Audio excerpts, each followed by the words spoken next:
Hey there, welcome to That Dang Dad. My name is Phil, and tonight I want to talk about artificial intelligence, and I want to do it through the lens of one of the most beautiful but abused places in the United States, the great state of Kentucky. In the interest of full transparency, the idea for this video came from a passing comment made on the Trillbilly Workers Party podcast, which I highly recommend if you want to hear Appalachian lefties talk about the news of the day. But yeah, I found the comment so intriguing, I thought I would do a little research and flesh it out into a video essay. Why? Well, two reasons really.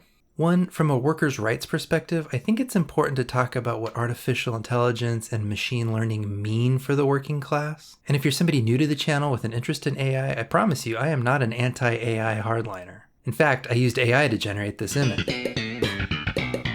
But even though I see the potential for great benefits using AI, it definitely puts the working class in a precarious position, and if you're not a billionaire, I would invite you to give it some thought.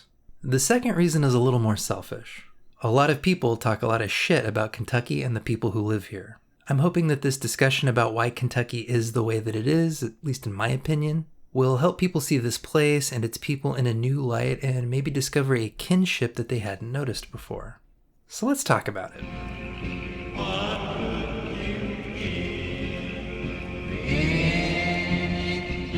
Now, I want to state up front, I was not born in Kentucky. I was born in California. And I didn't move here until almost a decade ago. Plus, I live in Louisville, which is like the Los Angeles of Kentucky. So I don't want this to be like a hillbilly stolen valor kind of thing. This history is not my history. But it's a history I've come to feel passionate about since I've lived here because I love Kentucky. I think it's one of the most beautiful places that I've ever been, particularly the Appalachian region that it shares with West Virginia, Tennessee, Ohio, and Pennsylvania. And there are families with roots here that go back a century or more, and not in an old money Roosevelt kind of way, but in a dogged, working class, against all odds kind of way that commands respect and admiration. And once you begin admiring the land and the people, you begin uncovering an infuriating truth. This land and her people have been consistently abused, exploited, and downright fucked over since almost the very beginning. The story of Kentucky and Appalachia broadly is a story of a region overflowing with blessings that capitalists wanted to hoard for themselves at the cost of the bodies and blood of the working class. Now, the origins of the Kentucky coal boom are outside the scope of this video. All you need to know is that from the 1880s to the 1950s, coal was the dominant source of energy in the United States, and Appalachia was chock full of that sweet, sweet carbon candy. For many decades, coal companies sent men and boys into dark holes with cut-rate safety features to retrieve that coal via grueling labor that left miners' lungs black with sediment and their muscles and joints permanently damaged from exertion. In return, those companies were met with some of the most spectacular organized labor actions in American history. As petroleum overtook coal in the commodities markets in the 60s, coal executives needed to find a way to protect their profits. In addition to more automation, coal companies began the practice of MTR, mountaintop removal. MTR is both horribly disruptive to the natural environment and it requires fewer workers, two of capitalism's favorite treats. For the past 50 years, coal companies and their lobbyists have claimed that fewer rules and regulations would allow them to bring jobs and tax revenue back to Appalachia. They have fought against labor rights, environmental protections, and safety regulations by promising that economic prosperity for thousands of families was in the balance. There's just one issue. It was all bullshit. The coal companies used automation and MTR to strip everything they could from the land, exclude local workers as much as possible, and bring the profits back out of the state. In the past decade alone, over 33,000 coal mining jobs vanished from the country. And when those jobs vanished, so did all the other local businesses that supported them. And as the region slid deeper into poverty, the families were caught between Republicans lying to them and Democrats laughing at them. Then, in a cruel twist of fate, the carbon released from decades of coal burning warmed the planet, caused increased storm activity and increased rainfall in the area, and the mountaintop removal process so badly damaged the landscape that those storms now bring catastrophic flooding to a region already suffering from underfunded infrastructure.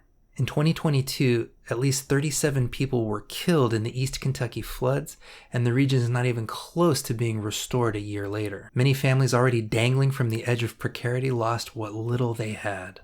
You know who didn't lose a car, a home, a child, or an entire community in the floods? The parasitic coal executives who have been bleeding eastern Kentucky and the rest of Appalachia dry since forever. Not only will they never pay for their crimes against the land and the people, they got paid for those crimes. And they used that money to make sure that it will happen again. Joe Manchin and Mitch McConnell are not human senators. They are soulless automatons fueled by the blood money the worst people in the country ripped from this region. And if you're not from around here, you might be thinking, so what? Like, yeah, that's horrible, but what does that have to do with my life over in Austin, Texas, or Denver, Colorado, or Irvine, California, or Madison, Wisconsin? And the answer is that the same promises of economic booms and rising tides lifting all boats are being peddled by the same class of ghouls that have every intention of stealing everything they can from you and leaving your family in a permanent state of precarity that they can then further exploit.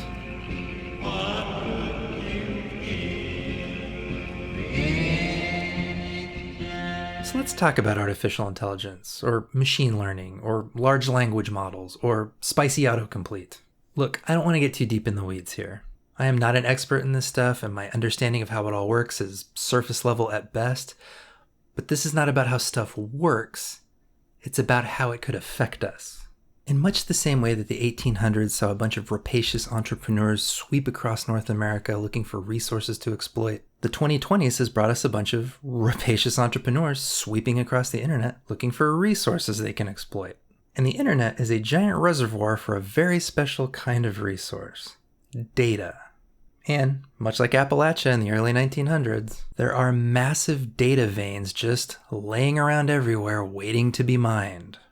Artificial intelligence, machine learning models, whatever we want to call it, they all basically rely on the fact that lots of text and images are just laying around online, visible to anyone and very easy to copy into training sets. So, as is common when capitalists see a resource being underutilized, a bunch of bros just showed up and started taking things without permission.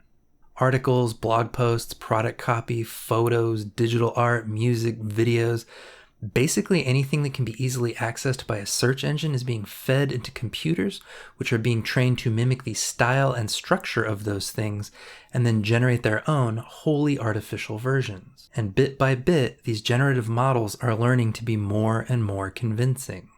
And at the risk of pissing off many of my friends, I'll tell you this: I think the technology is pretty cool. I think it's fascinating watching these models produce things. One of my favorite hobbies is feeding the Looking Glass AI a bunch of pictures of churches and temples and cathedrals and then having it generate its own religious sites. It's like getting a peek at a religion from an alternate universe or something. But there's a problem, and for me it has nothing to do with the soullessness or qualitative inferiority of material produced by machine learning. For me, the tool itself is neutral in a vacuum. Instead, the problem is that it's going to be used by the 1% to put lots of people out of work and into destitution. In the same way that coal companies promised innovation and revenue from unregulated mining practices, the tech industry is promising a futuristic utopia if we just let them move fast and break things, as the tech bro mantra goes. And in the same way that innovations in mining and mountaintop removal destroyed coal mining jobs and the communities that supported them, innovations in AI-generated material are threatening to evaporate countless jobs over the next decade. We're already starting to see this with AI-generated intro graphics for Marvel's Secret Wars and AI-generated voiceovers for ads. I'm also pretty sure that over half the articles appearing at the top of search engine results are generated by models trained to produce SEO-friendly content. Hell, in my day job, I'm using ChatGPT to help me debug Python code. Our developers are using it to generate entire modules for one of our internal web applications. The technology isn't perfect and it couldn't replace any one of us just yet, but graphic designers, copywriters, and voice actors are already directly under threat today, and it's only a matter of time before the rest of us are too. And the reason that I began this discussion with a history of coal in Kentucky is that once again, a massive amount of wealth is going to be stolen from our communities, hoarded by rich assholes, and never recirculated back into the communities that it was stolen from. While it's perfectly natural for innovation and automation to make some jobs obsolete, it is a policy choice to make obsolescence an offense punishable by poverty, neglect, and social murder. Generative AI has some really exciting possibilities in science and medicine and elsewhere. And if the profit motive wasn't a factor, we could use the time and efficiency gains of automation to ensure every human being enjoys leisure, education, and a thriving life. But instead, only a few will thrive while they shove everyone else into a permanent underclass.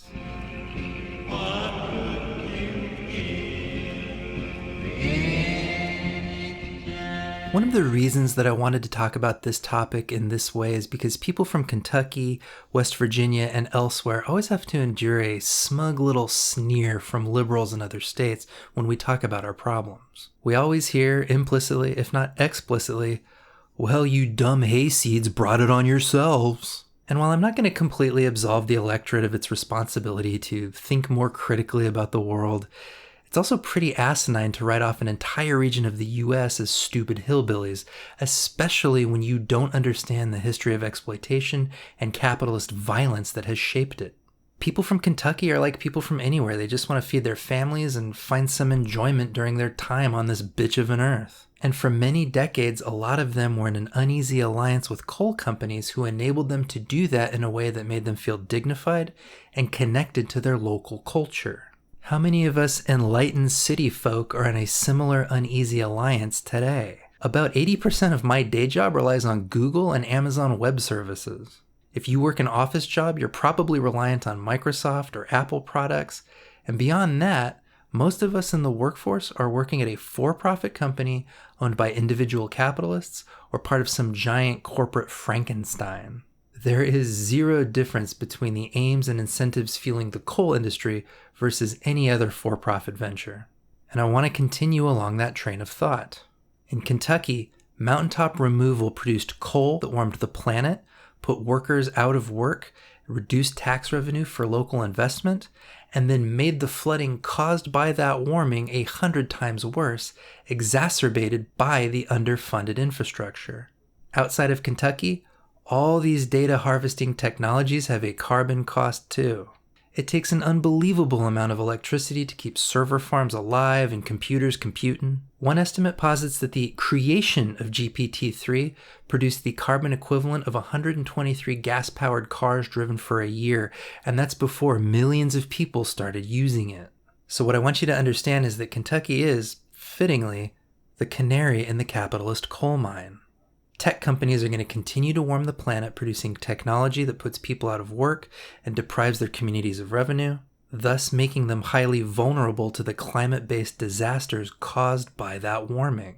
And that technology can now be used to track protesters and intimidate opposition, as well as surveil and harass the refugees fleeing the horrors to come. For some of us, it'll be storms washing away power lines, roads, and bridges. For others, it'll be increased hurricane activity slamming into our coastlines. And I don't think any of us are ready for what happens when heat waves begin to destroy our agriculture and food supply. If Kentucky is a sneak preview of increased storm activity, the civil wars in Sudan and Syria are a taste of what's in store when simmering cultural tensions become ignited by climate change impacting food. Folks, the time to act is now. What the 2022 storms in eastern Kentucky show us is that when capitalists turn your community into a perpetual underclass, help is not coming from on high. And make no mistake, this is the end game of capitalism, a permanent, exploitable underclass at the mercy of a few rich pricks. Because once they have you hungry and desperate, they can make you do anything. Why on earth would they rescue you from a fate that creates oh so much shareholder value? In fact, you want to know capitalism's big idea to save eastern Kentucky? Building more prisons to store the other permanent underclass that it relies on. And those fucking things still don't generate much local revenue. I don't know what the future holds for eastern Kentucky, and right now it looks like a long road to any kind of permanent stability. But what I do know is, when it comes to tech companies, we have the time to not repeat the same mistakes, and we have the foresight to not believe the same lies. It's not going to be easy. Tech companies have more money than God and a surveillance state to match. But the only thing harder than bringing them to heel today is going to be doing it tomorrow. Now, we could look to Appalachia for some inspiration. Don't move nothing, statue. Shoot about to go nuts, cashew.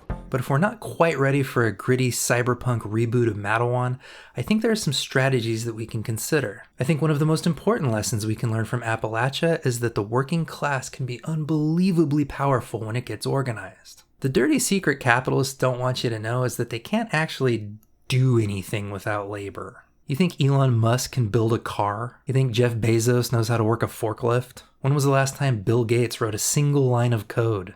The owning class is sitting on a bunch of equipment they can't use and a bunch of raw materials that they can't process. Setting aside finance capital for now. They need you and your compliant friends to work the machines, write the code, load the trucks, hammer the nails, deliver the packages, and deep fry the potatoes. And they get very, very scared when you don't.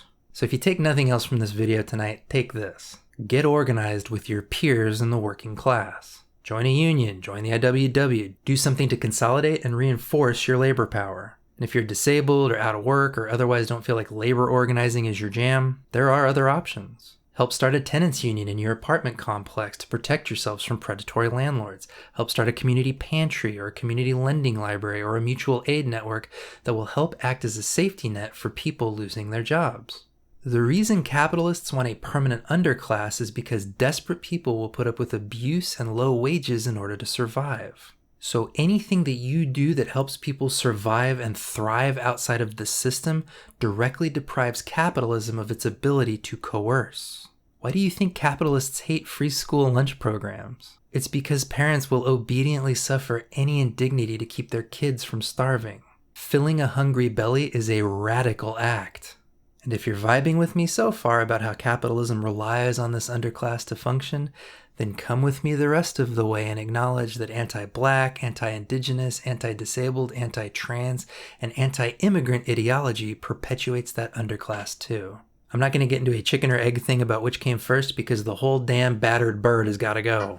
Racism keeps black, indigenous, and people of color economically exploitable, and economic exploitation keeps those same people under the thumb of whiteness. Patriarchy and ableism tag team with capitalism against queers and disabled people in the same way with the same outcomes. And all of this is supported by a carceral system that lets capitalists criminalize entire communities, forcing them into slave labor in prison and menial labor outside of it. This means that we can't fight these tech companies with one hand while shooing away our least favorite identity groups with the other. We are outfunded and outgunned. Our only hope is to outorganize and outnumber them. Is there more we can do to fight these ghouls? Absolutely.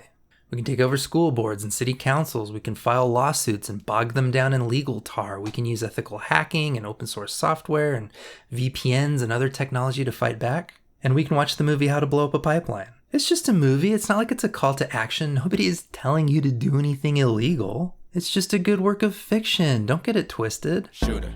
But none of these things are going to be effective if we're letting racism, sexism, patriarchy, ableism, or ego dissolve our movements. Capitalists are working overtime to convince you that this violent ethnic group, or those poor refugees, or those weird trans people, or those lazy disabled people are the cause of your precarity because they think you're a sucker. You're not a sucker, are ya? Anyway, now you know it's coming and you can see the blueprint they're going to use. Everyone say, thank you, Appalachia, for being our crash test dummy. But apart from that, what say you? What are you doing to organize in your own community? Or are you someone in tech with ideas about how we can protect each other? Let us know down in the comments. As always, I really appreciate you stopping by. Please like and subscribe if you don't mind, and as always, please share this video with somebody that you think might find it interesting. Hope to see you on the next one. Have a good night.